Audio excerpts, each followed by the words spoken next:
Hi, everybody. You know, there are so many great things that come from upstate New York and from our region in particular.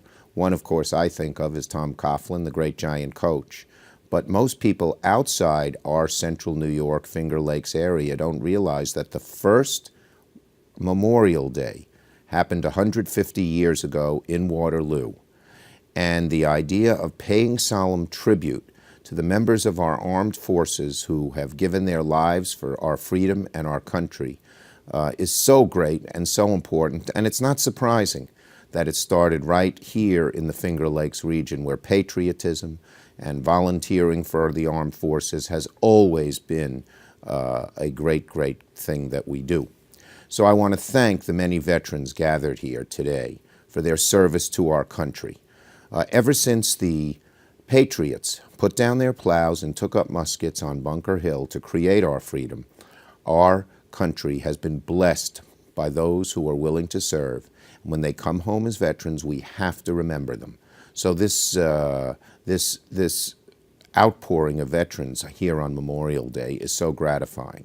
I also want to acknowledge the hard work of Jane Schaefer and Dave Dupre for organizing this year's event, and help from all the committee volunteers and officials, and my fellow honorary co-chair and good friend, Senator Mike Nozzolio, who does a great job for your region.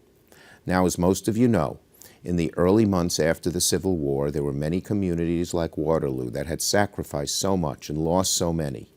That's when Waterloo businessman Henry Wells enlisted his friends and neighbors to set aside a time to solemnly honor those who gave their lives in service to our great nation, just as we honor those still living who served us as well.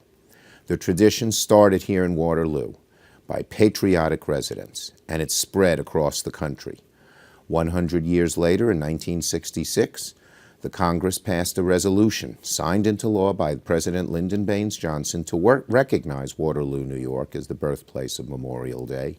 And just as it was necessary and important 150 years ago to recognize those who gave their lives in the Civil War, the need to come together today in a solemn way to honor those who gave their lives in more recent conflicts is every bit as significant today as it was then. So, at the place where it all began today, we honor those who risked their lives for our freedom. I thank all of you for working so hard to put this together this day of remembrance so we can pay tribute to those great men and women who gave their lives for our freedom and our continuance as the greatest nation on earth. God bless our families who have lost loved ones. God bless our veterans. God bless all of you, and God bless these great United States of America. Thanks.